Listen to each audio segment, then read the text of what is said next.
What if I told you my car was haunted? I wouldn't buy it. Yeah, I bet you hear a lot of that. Yeah. Ever notice the fees on your phone bill start to add up? State fees, federal fees, administrative fees, streaming surcharge. It's not exactly what you signed up for, so maybe it's time for a switch. At Boost Mobile, your taxes and fees are included on all plans. That means the price they say is the price you pay. Plus, when you sign up now, get 2 lines with 3 gigs of 4G LTE per line for just $50, all on the fast and reliable Sprint nationwide network. With Metro PCS, you'll spend $5 more and only get 2 gigs. Sorry, Metro PCS. Switch happens.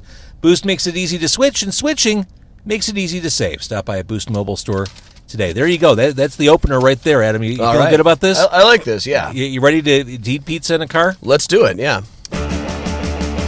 It's car con carne.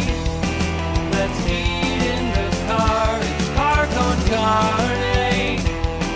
And now here's the star of our show, James Van Alstyne. All right, and it is Car Con Carne, the world's only food podcast recorded in a car. That podcast is being recorded on Ogden, just west of Milwaukee. We are across the street from D'Agostino's, and I'm here with Adam Selzer. He is the man behind Mysterious Chicago. He is the man who just wrote what seems to be the definitive tome about serial killer H.H. Holmes. I should think so, yeah. It's exhaustive. Modesty aside. Yeah, I mean, it's pretty dense. I mean, you covered a lot of ground, and we'll get into that. But as we're about to eat pizza, I thought we would throw this on the Facebook so the kids at home can enjoy watching us eat. Oh, sure, yeah. Because nothing is sexier than watching men eat in a car. No. As you know. So here we go. I'm going live. Right? Yes. There we go. Here we go. We are live and... Hang on. There it is. There we go. Hey! Hey, everybody. Look at that. That's Adam Selzer. Hey. He's the man behind Mysterious Chicago.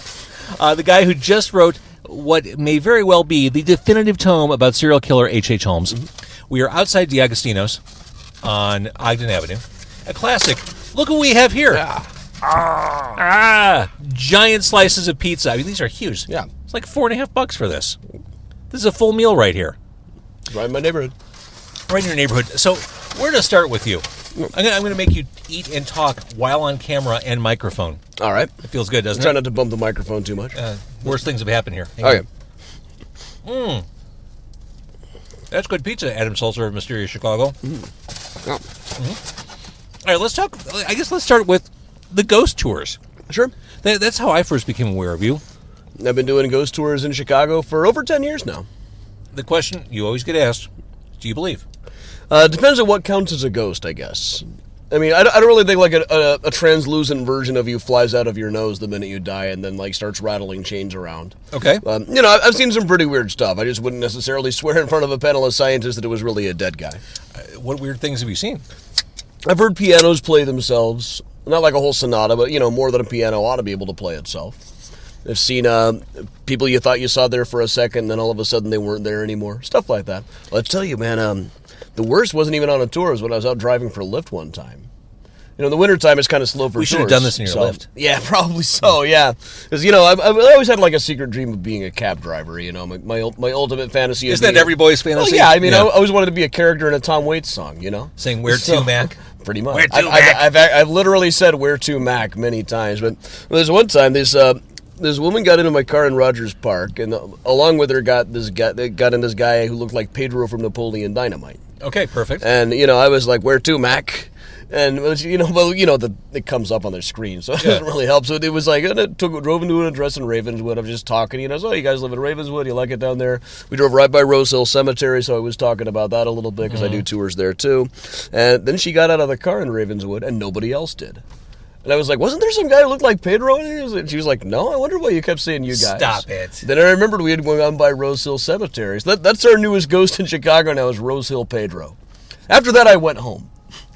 Get out. See, I am a hardcore skeptic. Mm-hmm. I love stories like that, but I have a hard time Oh buying it. yeah, I'm sure it was just I thought the guy was getting in the car and he wasn't. Because he was sitting. Was he it would late have at been sitting night? Were behind you, me? like, It had been a long time. He would have been sitting behind me, so I wouldn't have been able to see him in the rearview mirror. So I can explain these things away pretty well. Knowing that you do these ghost tours, do you think people just flat out fuck with you? Like they try to make you believe in things? Like Sometimes, to yeah. set you up? Oh, sometimes, yeah. They're usually not very good at it though. When did you start doing it? And I guess another question is why? 2005, there was an opening, so I took it. Oh, so it was an established thing. Yeah, it was an like- established company. I just got a job with the ghost tour company. But then I realized how many of the stories they had me telling had not been well researched over time. That seems to be your thing. That's kind of like been the thing, You dig yeah. in and you... Yeah, go find all the actual data, trace every story back to the source, try to find the stuff that people missed before. And with H.H. Holmes in particular, there was a lot of that. So I should mention, if you're watching on Facebook Live, first of all, hang on, Dana Lynn, JVO dropping F-bombs makes my day. Fuck yeah. Thanks for watching, and thanks for listening to the podcast. I should mention, this is just a fraction of what you'll get on the podcast, on carconcarne.com. This whole long-form conversation, this quality time with Adam, is going to be stretched out and really wonderful listening, and that'll happen next week. But for now, you can watch us eat. And I should point out, you're a handsome dude. Yeah. I mean, you really you dressed for the... I dressed in my expert costume. You did. I'm dressed in a Red Sox hoodie, so I'm not a Red Sox hoodie. Right. That'd be something different. A red White Sox hoodie. All right, so I started doing the ghost tours. Were you into that sort of thing, or did taking the job kind of help you turn that corner? I always liked that kind of stuff. I always had like all the books about the Loch Ness monster when I was a kid, and I grew up to be a lot more skeptical than I was when I was 10. I would believe in any monster in any lake you can think of. There was a pond near my house. If you told me there was a plesiosaur in there, I probably would have bought it. Sure. But then, it's kind of, I think, good that I got into all that stuff when I was 10. I kind of got it out of my system. I was all into conspiracy theories and stuff when I was 9. So by the time I was 18, I got that stuff out of my system. And, and now I'm just kind of stunned seeing adults get into some of this stuff. What are some of the more interesting ghost stories? I mean, I don't need you to give up the tour Right. on the podcast, but what are some of those stories? We've all heard, I guess, the big ones. Oh, sure. What are some of the ones that you love telling, or that people think or say to you, I had no idea, I'd never heard that? If people like F-bombs, I got just the story for you. Yes. Okay, so my first year that I was doing this stuff, they told me we were going to go out and do this ghost investigation up at this old funeral home that was now a tattoo parlor. Okay. And I said, well, what are the guys on first? First question is, are they on drugs? Like, oh, yeah, they're definitely on drugs, but it's going to be cool. That aside. Anyway. Yeah, that aside, it was cool. They had like a gravestone that they found in the attic was in the fireplace. And it was pretty cool. Freaked me out. Yeah, the first guy we talked to was like, oh, yeah, man, it was in the basement one time, and there was this ghost going like, woo. Because that's what ghosts do. Yeah, because, that's how they sound on Scooby-Doo anyway. But then the owner of the place was a cat called Tapeworm. That was his And name, Tapeworm. That's what he went by anyway. Which, sort of related, but not really. There are times when I overindulge on food where I think, maybe a tapeworm would be cool. Yeah. I mean, the long term... I think it might just be an urban legend that they used to sell tapeworm eggs as diet pills. I've heard that urban But legend. I was taught that in school. All right, so Tapeworm, the Yeah, tattoo guy. Tapeworm. He told us about he'd seen the ghost of a guy in a powder blue suit that would watch him while he was tattooing, and a guy in a brown suit walking around now and then. And apparently, the family that owned the funeral home for decades before, because the tattoo parlor had been said it was haunted for years. Okay. But what really stood out to me was Tapeworm pointed up at the staircase, and usually I clean this story up a lot, so I'm glad to be able to do it like this today. He pointed up at this. You see them fucking stairs? Twice I've been walking the fuck down them fucking stairs, and I felt like they were trying to push me. Like, push me down the stairs, and that freaks me the fuck out, because everybody knows you can't fight back with these cats. So first time And Tapeworm's a big dude? He was a big dude, yeah. So he looked up and said, yeah, so first time it happened, I just went, listen, motherfucker, if I fucking die in this place, it is fucking on. 3 weeks later, Tapeworm died in the place. Shut up! Yeah. In the place. In the place, yeah. What's the official... Heart attack. Wow. At the age of 30, yeah, the age that I am now. A really young age. Yeah. Wow. That's a great story. Yeah, if there's ever been a ghost I felt like I really believed in, other than then it's Tapeworm, man. I'd go into that place after that, I feel like someone was like flicking my ear, pulling my hair. It should be noted, since Adam decided to work blue today. Yeah. This podcast may not be appropriate for all audiences. I should have mentioned that earlier. We're already talking about serial killers, right? So, We're totally going to get into that. I had Herb, who's the owner of Liars Club, in this car. Maybe it was last year. And he swears, and he has stories, he swears that Liars Club is haunted. Did you ever hear that? I used to take tour groups out there quite a bit for a while. Okay, so what's that story? Yeah. Well, there's not as many axe murders as they say there have been in the building. I know one of my tour partners at the time was saying there had been like 8 axe murders in the place or 5 axe murders in the place. There's been 1 axe murder in the place. That's pretty good. There's, when was axe murdering a thing? Like, yeah, and who even the place is on Fullerton Avenue? Why do you need an axe? It's not like there's a lot of forestry to chop down or anything, or a lot of rails to split. Exactly. But yeah, there was an axe murder there in the 80s, and also there was like a pop bottle bludgeoning in the 50s, I think. It's been a while since I told that story. I'd have to look it up. It would never happen in the modern day because of the soda tax. Right. Who would actually waste the bottle, right? Or if it was Iowa and you had the deposit or something like that. No, it was apparently a couple of guys got into an argument over a pair of pants, and these must have been really nice pants, right? Some fine. Yeah, one guy would kill for these pants, quite literally, and so yeah, some guy beat the hell out of him with a pop bottle and pushed him out the window or something. So there have been a couple of stories there. As far as the ghosts, I never saw anything. I don't think we ever had anything weird happen other than like just what you can sometimes see in the Liars Club. I mean, you walk into that place, it's like the cantina from Mos Eisley or something. A little bit. You kind of see the ghosts of the 90s rock scene there, too. That you do, yeah. You don't need like a special piece of equipment to Definitely register that. not. Yeah. All right, so here's the deal. I'm going to let you eat off camera. As a courtesy. It's a courtesy to my guests. I let them finish their meal when other people aren't watching. This whole podcast will be available on carconcarne.com next week. Now, we just got into some of the ghost stuff. We're going to talk about grave robbing, and we're going to talk about, really, America's first true supervillain, H.H. Holmes. Yeah, one of them, yeah. He was the Dr. Doom. Kind of, yeah. Kind of. So we're going to get into that in the podcast, because like I said, Adam wrote this incredible book about H.H. Holmes. We're going to talk serial killing and grave robbing, good, wholesome family fun. Carco and Carney next week. Hey, Adam Selzer, how you doing? There we go. Thank you for watching Facebook Live. To get back into it, we talked about the ghost tours. The grave robbing thing. Were there enough grave robberies in Chicago to warrant a tour? Oh, yeah. When was this a thing that people did? Between about the 1850s and 1870s for the most part. And what was the purpose? To find like things they were buried with? The cadavers for the medical schools.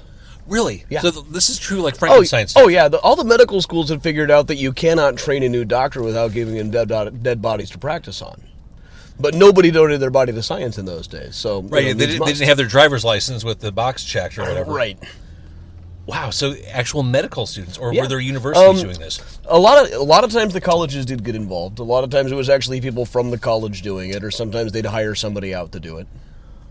Wow. Okay, so how do you research and get enough information together about that? Because it seems like something that was done very covert. Unless they got caught, in which case it ended up in the newspapers. And then a lot of doctors would, years later, like in the 1890s, early 1900s, a lot of doctors would reminisce about it very freely, and a lot of times it made it into the newspapers.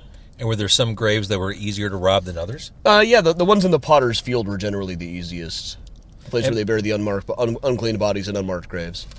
Well, let's talk about H.H. Holmes. All right. Plenty of people are familiar with The Devil in White City. Yeah. For those who aren't, who was H.H. Holmes? H.H. Holmes is a guy that we like to advertise now as America's first known serial killer. What he's best known for is he had a building down on 63rd Street that people have started to call the Murder Castle. It was supposedly filled with hidden chambers, torture equipment, everything you could need to kill a person. Right. And your book is? My book is H.H. Holmes, The True History of the White City Devil. All right, this is a thick book. It is a thick book. This is a very meticulously detailed book. How long did it take you to compile? I mean, I'm sure you had some stuff walking into the book writing process. Oh, yeah. Most of the research was done by the time it got started. I've been doing research on the guy just for tours and writing articles and parts of other books for years and years, for about 10 years total. When I finally got the deal to do the book, they gave me 3 months. Oh, my Lord. So that's ridiculous. I got simultaneously with the mysterious Chicago book, too. So I went back on ADD medication for the first time since college. Wait. So you had to do 2 books simultaneously? Yeah. I can almost understand that because I'm sure there are times you want to turn off one book and work on another. Oh, one. yeah. You got to take a break from any project every now and then. You got to put it aside and try to come back to it. And normally I'd like to do that for a couple of months at a time. I mean, it's not like painting a house. There's no quick way to writing. Not really, no. The hard thing with Holmes, though, is just organizing and combing through all of the data, because there was... Is there a lot of BS floating around out there? There's a lot. Almost nothing going around about Holmes is particularly accurate, honestly. So you went back... are you at libraries going through, Microfiche? What are you Quite doing? a lot, yeah. I mean, For real? a lot of... I spend so much time in the microfilm room.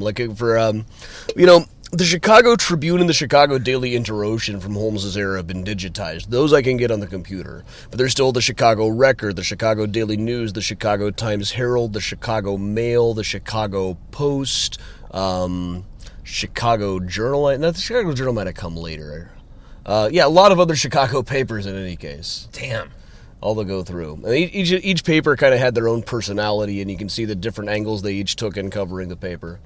And covering the whole case, and that's just in Chicago. Also, it's only really useful for the parts of the story that take place in Chicago, like investigating the castle and stuff. He was on trial and in prison in Philadelphia, so I had to go get all the Philadelphia papers. There's the Times part of the Record and the Inquirer online. The Library of Congress, I got the Philadelphia Public Ledger, the Philadelphia Press, I think the Philadelphia Post, part of the North American.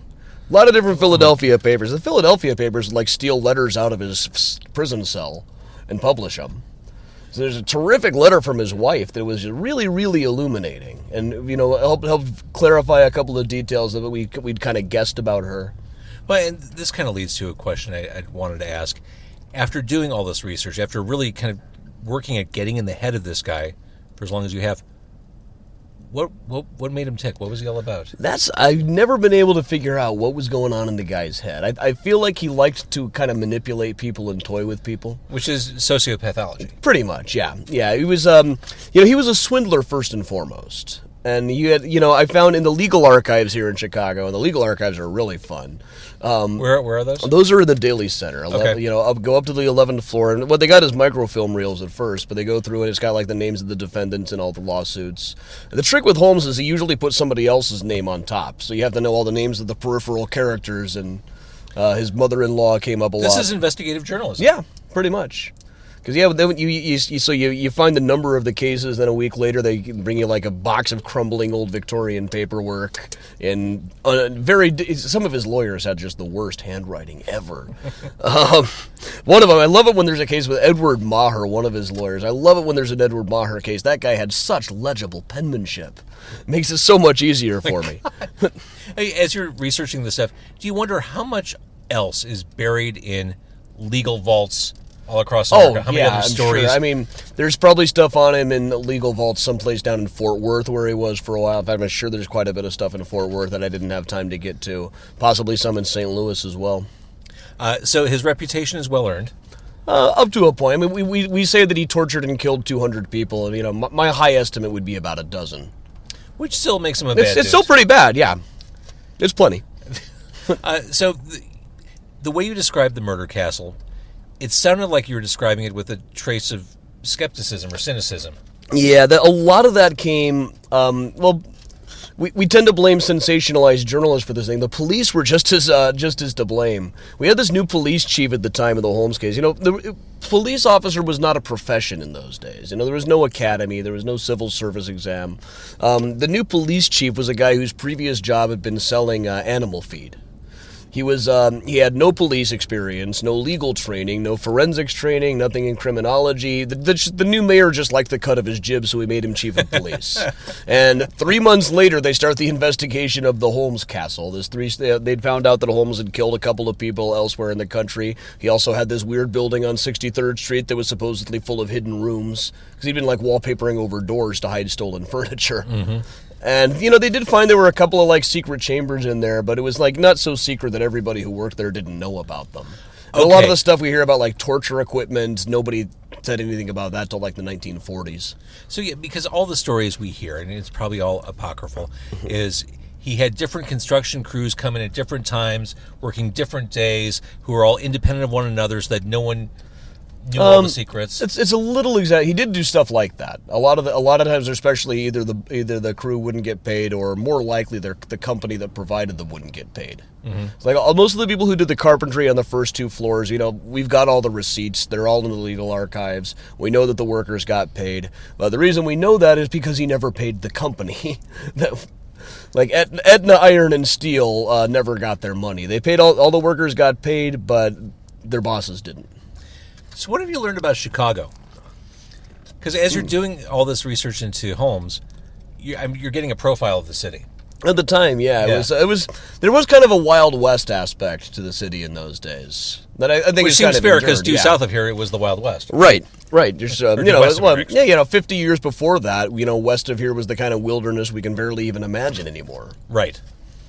And that period of Chicago I find fascinating. I mean, the Larson book had a lot to do with that, but I read books like Karen Abbott's Sin in the Second City, like how prostitution, like the alderman and mayor would just be walking in and out of brothals. Oh yeah, on the south side of Chicago. right in the fancy districts too. You couldn't pee out the window of a brothel without hitting a millionaire. So now that you are an expert on H.H. Holmes, the first was he? I mean, you also said that with a little bit of. Oh, he wasn't even the first one in Chicago. Okay. We had Thomas Neal Cream was operating in Chicago about for a couple of years before Holmes even got to town. Not too far from here either. All right, so the book is out. Mysterious Chicago is the site. Yep. What else should we know? Where should we find you? You're on Facebook.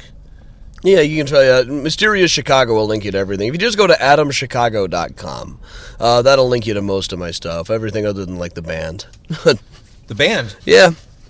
Yeah, they got a band called 82nd Street. We play occasionally. We got a new record coming out in November called Dinner on a Crime Spree. What kind of music? It's, the new album is pretty shamelessly Warren Zevon influenced. Nice. Yeah. Nice. Who was born in Chicago? Was he? Uh-huh. Oh, yeah. See, I got one on you. Oh, yeah, you did. Well, he mentions the Clark Theater in one of his songs, which was a 23-hour-a-day theater on Clark Street. Was that like Grindhouse?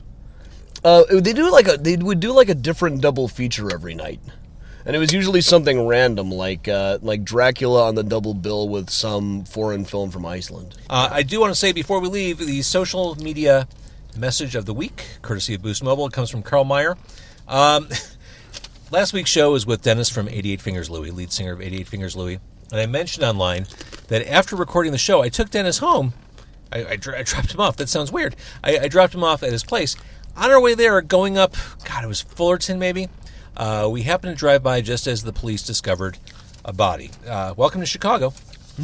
So Carl Meyer online said, you should have hid the body better. Pretty much no body, no crime. I expect better, JVO. Focus on BTD, bleach, tarp, duct tape. That really ties into serial killing. Mm-hmm. Mm-hmm. You got to bleach that stuff. I would think. I wouldn't know, actually. No. Quicklime doesn't work the way people think it does in mystery novels. No, it doesn't. I find you fascinating. I find your knowledge and your passion super interesting. Thank you so much for doing this podcast. Oh, it's been a pleasure. Thanks for dinner.